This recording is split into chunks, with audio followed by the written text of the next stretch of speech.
wisdom. I want courage. I want wealth. Give it to me. Give it to me. I want everything, everything, everything, everything. Everything, everything, everything, everything. I want everything, everything, everything, everything. I want everything, everything, everything, everything. I want it all.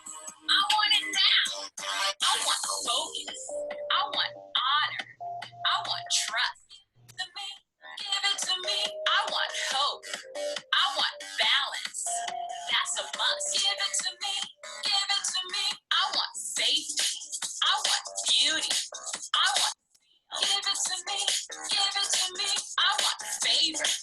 I want justice. That's for real. Give it to me. Give it to me. I want everything, everything, everything, everything. I want everything, everything, everything, everything. I want everything, everything, everything, everything. I want it all. I want it now. Put in the work that still to make my dreams come true. The harvest is plentiful, but the workers are few. To make your dreams come true, you have to put in the work that's due. The harvest is plentiful, but the workers are few. I want everything, everything, everything, everything. I want everything, everything, everything, everything. I want everything, everything, everything, everything. I want it all. I want it now. Purposefully living life. Purposefully living, purposefully living life. Purposefully living, purposefully living life. Purposefully living life. Okay. So nice. Thanks for sharing.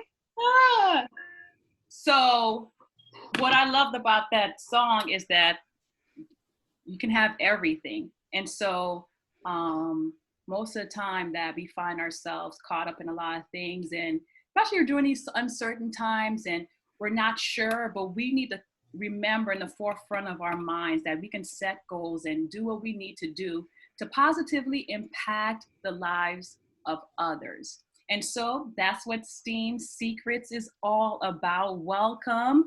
Thank you for joining us today. Yay. And we have our panelists today. And I'm so glad that you guys took the time to meet with us, because parents are very, very important to us. And we want to do our part to share everything that will make you a success for your child. So without further ado, I want to introduce our expert for today. We know that STEAM stands for science, technology, engineering, the arts, and mathematics. And so today we have Tara Lee Marquides Dingham, and I'm going to do an introduction to let you know a little bit about her, and then she's gonna take it away. So let's get started. All right.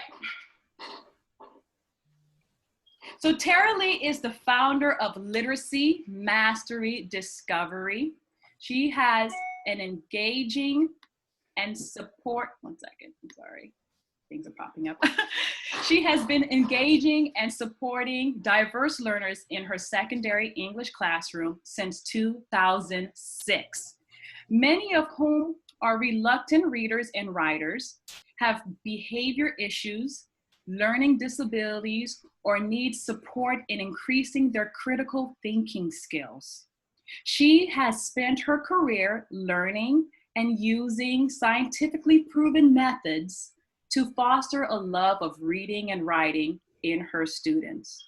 She shares these methods on her website and social media platforms, as well as through the products on her Teachers Pay Teachers store.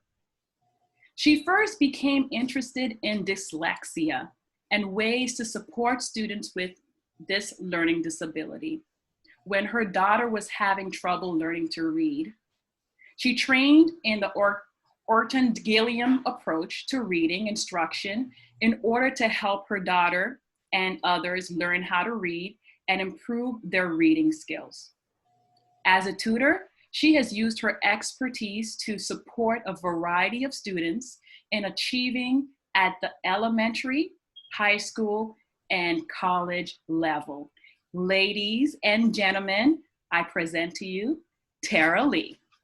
Hi all. Thanks, Sandra, for that wonderful introduction and all that enthusiastic energy. I did create a PowerPoint that I'm going to share with you. If you are interested in the resources on this PowerPoint, this is my little emoji.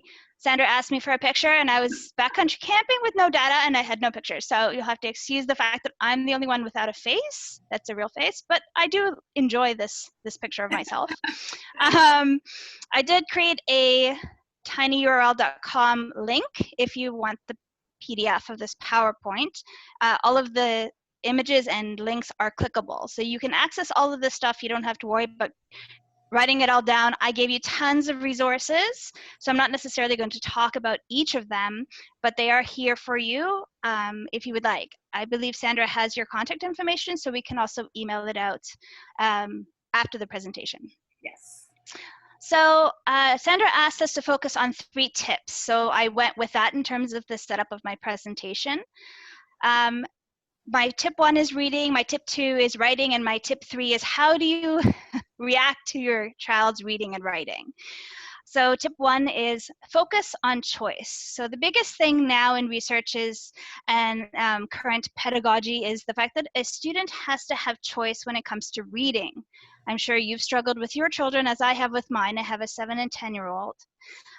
They don't want to read unless it's something they want to read. And since this is set up to help you support your child at home and not with the classroom teacher, you can have your child read anything that you can get your hands on and that they want to read. So the research shows the more your child reads, the better they get. And the research suggests, this is why the teachers often suggest that your child read at least 20 minutes a day in order to improve their skills. But children will not read something unless they want to read. So the biggest thing in terms of reading is to find something that they're interested in.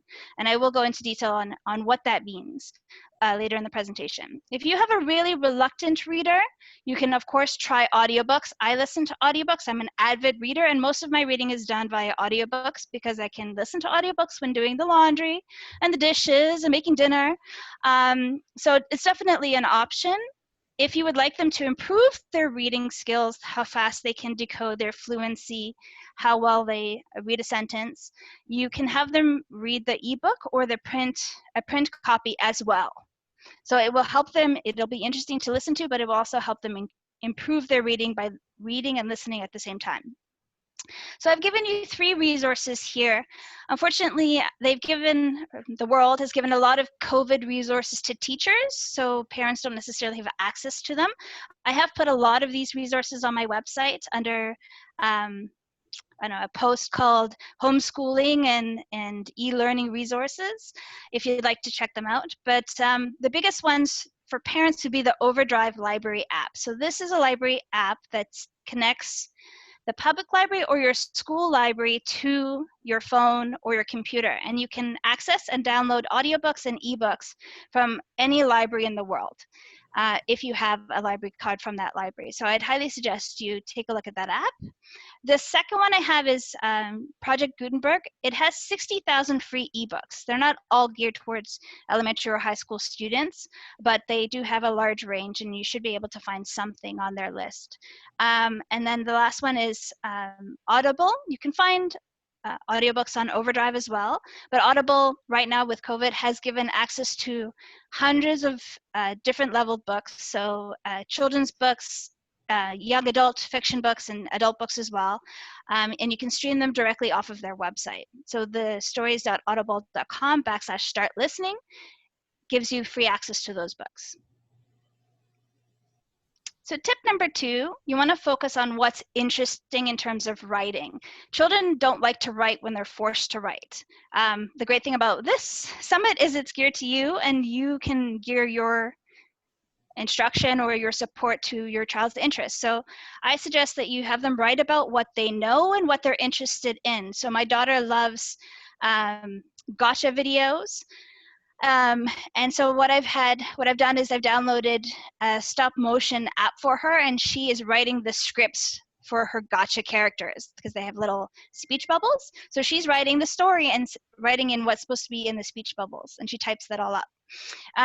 You should have your child engage with what they're reading. So if you found my youngest daughter enjoys the Dragon Master's books, so what I have her do is I have her read a chapter or so, and then she writes about what she read, about whether or not she would do the same thing as a character, or whether or not she, if she was going to create a dragon, what it would look like and what its magical power would be. The third option, if you're trying to get your daughter or your son to be better at a certain kind of writing, is to use models. And this is something your child's teacher would do in the classroom. So find a unique or interesting text. So if you're reading a novel or something with your child and there's a very interesting sentence or a very interesting paragraph, focus on that with your child. And I would suggest that you pick short text. So a paragraph, if you're doing a graphic text or a picture book, a couple of pages, and then analyze how the author wrote it. How did the author use the characters to create the plots and the conflict? Why is this sentence in particular interesting? What adjectives, describing words did they use? And then you can have your child try and mimic that kind of writing. So if you're reading, I'm going to assume, because I don't know, that you have a child who's in elementary school, so we'll use that as an example. If your child's in elementary school and you're reading Dr. Seuss, you can pick out an interesting sentence and have your child put in their own words using the structure of that sentence. So some of the resources I've given you are NaNoWrite Pro, and this is, NaNoWrite Mo. This is a resource that is available online for free. And what it has is it has a setup to help your child write their own novel or their own book. So they have workbooks and pep talks and videos and blogs, Brave the Page events, getting started worksheets and booklets and videos. And so if your child is really interested in an idea, you can take it full blown. They can create characters and a plot and a setting. You can also have them mimic what they're reading. So for my daughter, she's on book 5 of the Dragon Masters series. She's the reader in my family. My 10-year-old unfortunately struggles with reading.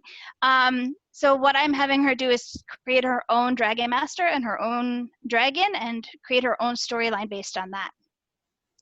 Scholastic Story Starters has some great, here's the image, has some great prompts, so you can click on any one of these. If your child is interested in adventure stories or fantasy or sci-fi, or if you're just wanting them to have a random selection, they give you prompts. So they give you sentences you can use to help your child write that kind of story. The next one that I gave you could be geared more to high school. So we've got a website called the Best Free Model Text for K2 English Lessons. And what that gives you is these little boxes. Sorry, Coach Roach, you're in the way. So you can have your child create a debate or write a report, a newspaper report, or an informational text, a persuasive text, a review, and they give you a mentor text, just like I explained. They give you an example, and then they give you guidance on how you can write that kind of text as well. And then the last one I gave you was British Council has activities to practice your writing. So this is if your child is a struggling writer. It will give you activities that are more simplistic and guided, and also give you ideas of what you can do if they're struggling with grammar or sentence structure or paragraphs. That's a bit more teachery, but in case you are interested. Oh, I missed one. There's a, so this is the British Council: fiction text, nonfiction, poetry, resources, Waggle teaching examples, and they also have videos. I did give you, if you are with a high school student, the mentor text from the New York Times. So what they've done is they've created resources that you can use, mentor texts, and then guided writing to help your children, your high school students, write in a way that the New York Times thinks is good writing. So all of these resources are approachable if you're not a teacher. So tip 3, I wanted to focus on how do you interact with your child. So it's very hard as a teacher to teach your own children. I'm sure there are teachers who may be here who agree. So what you want to focus on is the fun of it, the positive. So if you're giving feedback, you know that positive feedback gets, you get more, you don't get flies with honey, but you get more better benefits if you're nice about it. So I suggest giving positive impact because it increases motivation, and it'll be a more pleasant situation for everybody. So I suggest giving 2 positive comments to every correction. And what I've given you here is positive comments for student papers. So it's a PDF that you can click on the link and get, and it has hundreds of comments you could say. And some of the things are critical, but also phrased in a positive way. And then I've given you this link to the poster that is going to pop up now. So if your child is trying to persuade you that their allowance should be increased or that they should be allowed to use the car this weekend, you should really pick topics that your kids are interested in. Then you can use the orange list. If your child wants to inform you about the books they're reading or inform you about a political situation because you've had them do research in an area they're interested in, you can get sentence stems from the middle. If they're writing a poem, or if they're writing a short story, or if they're writing a reflection, you can use the entertain. So here are 3 things you could say.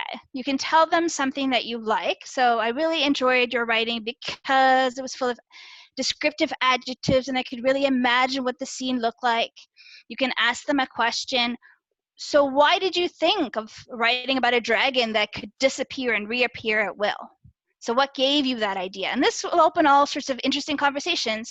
So you don't have to do presentations to practice oral skills, which is, of course, another strand of language arts. You can just have conversations with your children about what they're reading, what they're writing, what they're viewing, because definitely watching movies and TV are also stories and text that you can discuss. And then the last one is to give the writer some positive feedback. So one thing that might make this better is if you used a more descriptive word than the person ran. Maybe they ran quickly. Maybe they ran hesitantly. How were they feeling about the situation? So, of course, you don't want to write the sentence for them, but you want to give them some ideas on how they can improve. And that just happens even as a teacher in conversations about their writing. So I do have a Teachers Pay Teachers store. A lot of the stuff on there is free, so please do access that information. I've got a poster on there called Readers Choose Just Write Books. These were intended, because I didn't create them just for the summit, were intended for teachers, but a lot of them can be used as parents as well. So if you download the poster, you can go through it with your child to see if what they're reading is too easy, which won't help improve their vocabulary and their writing skills or their reading fluency, or if it's just right. So this is easier but a little difficult so that it improves their skills, or if it's too hard. If it's too hard, they probably won't read it, because who wants to read something that's incredibly hard to get through? But there's a checklist that you could go through. I've also given you analysis questions and a student workbook that you can use with any type of novel or book. Elementary or high school, we tend to talk about similar things, just the text gets harder. I've given you, there's a writing a review, a document that will help your child write a review of what they're reading. And then there's a choice board. So if you want them to engage creatively with what they've read, every book has a character of some sort. So this choice board will let them do a social media feed or a scrapbook or trading cards or room design of their favorite room, etc. So you have lots of available options. So that was for choosing, reading text, and writing about them. And then I think it's important, especially if you're trying to recover from the loss of last year or prepare for next year, that you review terms that the teacher will do in language arts. So I do have a free resource that you can use. It's called Overview of Literary Terms. So what this does is it teaches them or reviews with them the major terms that you learn from grade 1 to grade 12. Terms that you talk about when you talk about books. So plot, conflict, character, theme, and setting. And then I've also got a web that you can download, and it's editable. So you can download that, and you can have your child fill it in for each of those terms. So they have examples and they're thinking through the text that they're reading.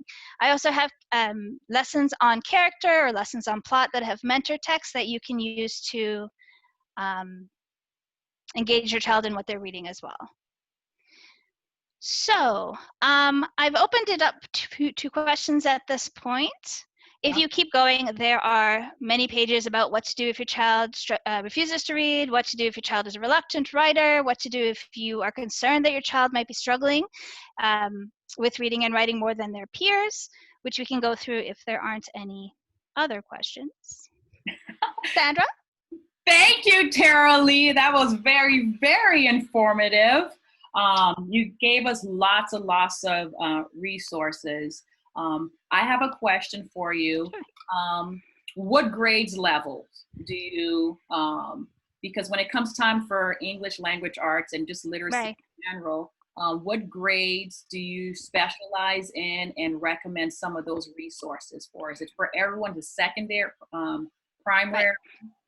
They're intended for secondary because teachers pay teachers don't have a lot of secondary teachers producing products, but reading is reading. So I will ask my daughter who's reading Dragon Masters to tell me about what do you think that character is like, or how do you think that character felt about the situation, which is a question I would ask my high school students.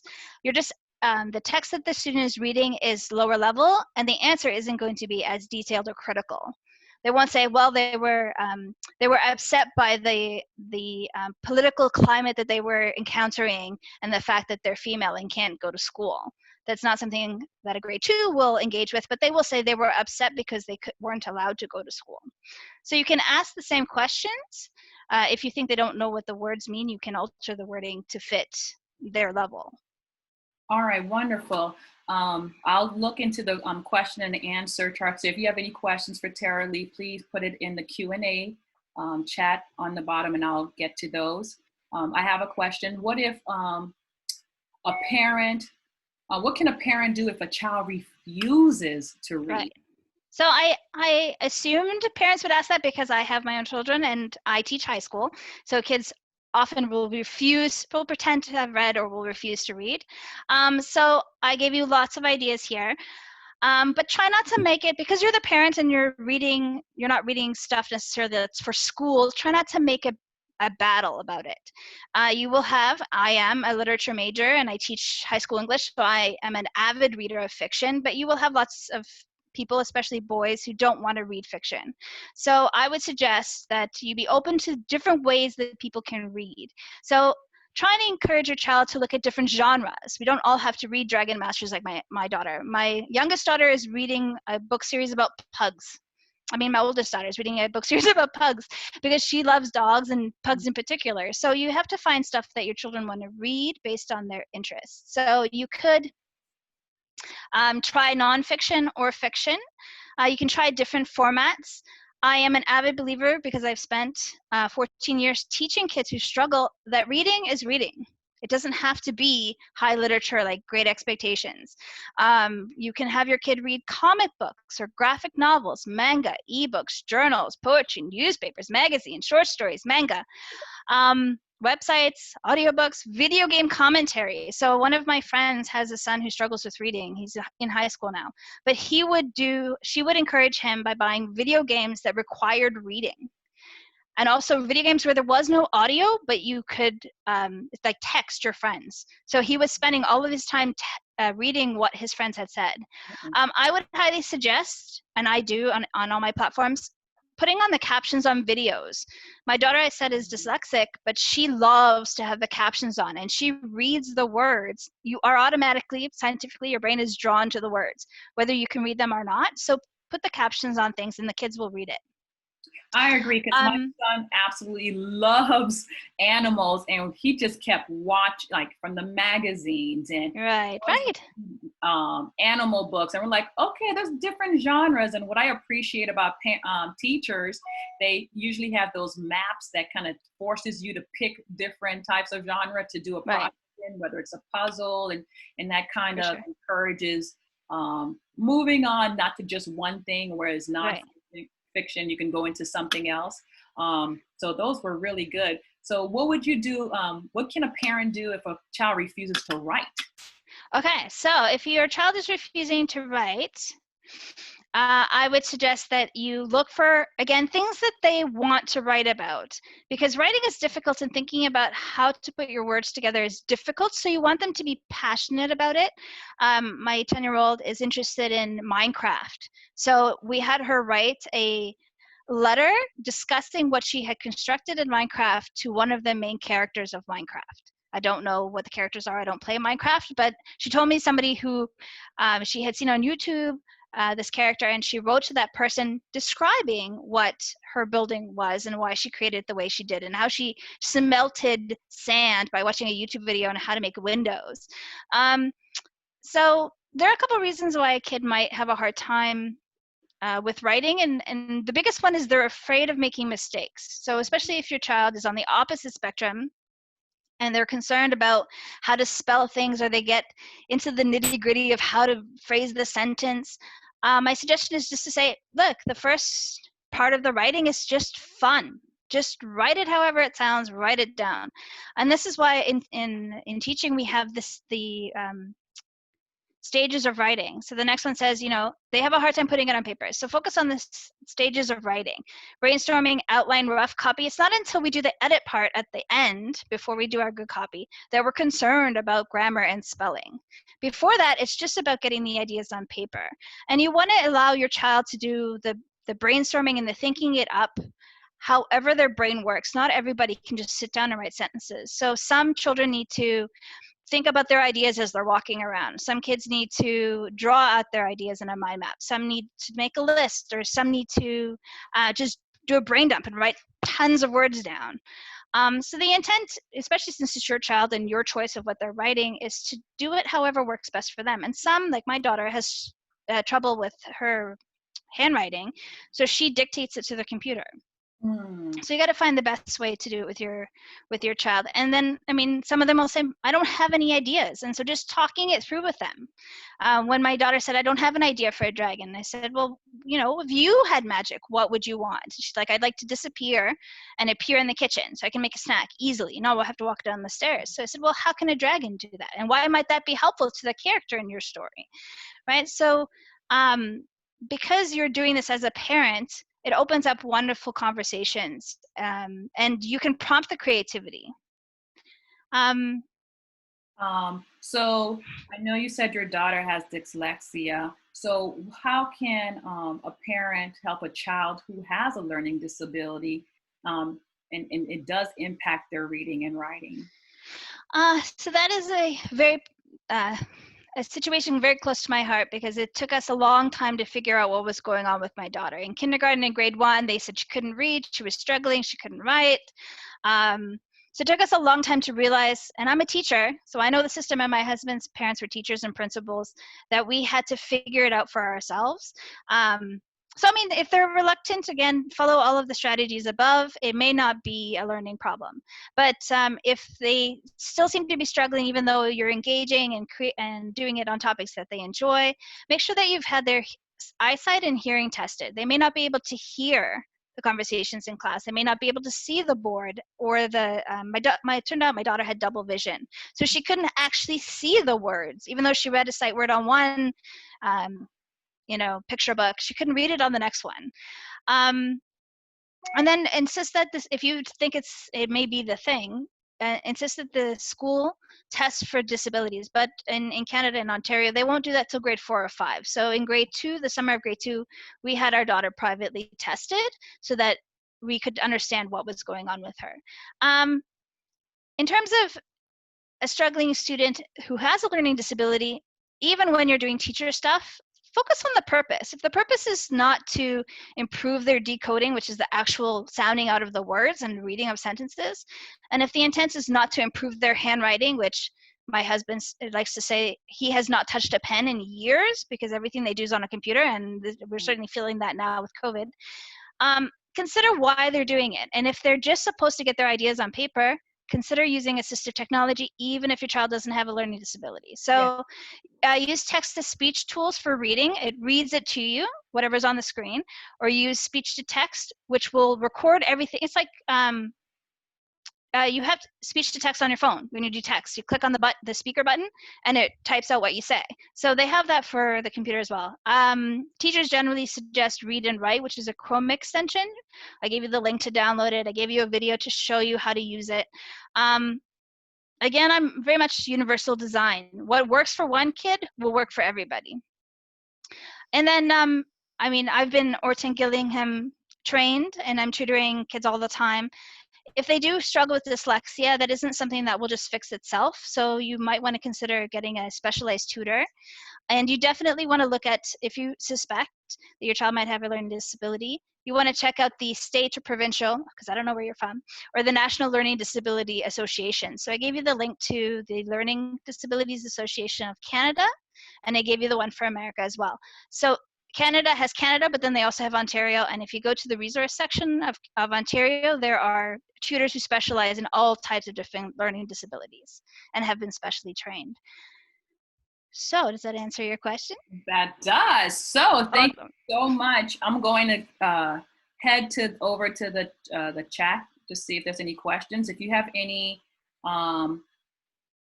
here's all of Tara Lee's social media handles.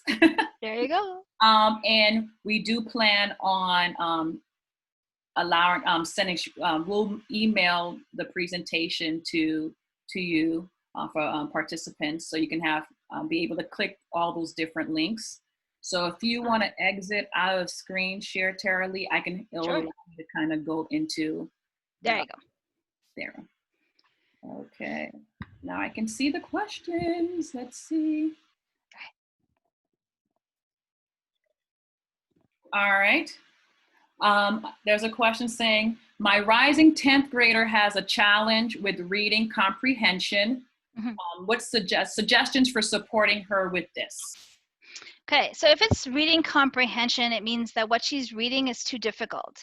So the problem with reading is there are multiple things happening in your brain, and when you're decoding and you're sounding it out, I've had high school students who can read really beautifully and have no idea what they're reading. So they'll read a sentence and ask them about it and they won't have any idea. So for your daughter, I would again suggest that she listen to it. So either read it to her or use assistive technology to have the computer read it to her, or find an audiobook. My daughter has amazing comprehension skills. She's a critical thinker, but she can't read the book herself. So reading is more than just sounding out the words. Reading is critically thinking about the text, which is why watching a movie or watching a TV show is also reading, in that you can critically discuss it. So that would be my suggestions. Okay. Does that help? Did that help? So what is the best part of working in your field? Oh, well, it's the part we're missing right now, right? It's the interactions with the students. It's the personal relationships. And again, I work with struggling students. It's the aha moments, oh, miss, I finally understand, or miss, I've moved up 2 or 3 grade levels with your tutoring. It's the miss, I understand how to write creatively, or miss, I know how to write a critical thinking essay, and I understand what you mean when you say you need to defend with examples and prove your thesis. It's the helping people, which is why I'm here today, right? It's the improving people's lives. And there's so much data out there, and you'll see it all over my social media in the past couple of days, of illiteracy rates in Canada and the States, and the impact that has on the rest of your life.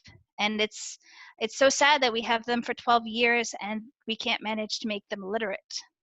And literate is beyond just reading and decoding and sounding out the words. It's understanding and being able to use what you're reading. And the stats are very, very, very low on the on how many kids we're actually producing who are literate enough to be successful in society. Wow. Is that a good answer? No, that was good. Okay. And I think I'm probably going to be asking everybody this. When it comes to STEAM, right? Science, technology, engineering, the arts, and math, how do you feel about your part in that whole transition from STEM to STEAM. Yes, I think I am so glad that you changed it, or society has changed it to add in the arts, because the arts, one, are pivotal in creating empathetic and scientists and mathematicians and human beings. But I think in terms of I'll focus on the reading and writing. If you cannot read, you cannot become affluent in science and math. My biggest problem with math was not the math part, it was the reading of the math problem questions. I never understood what they wanted me to do.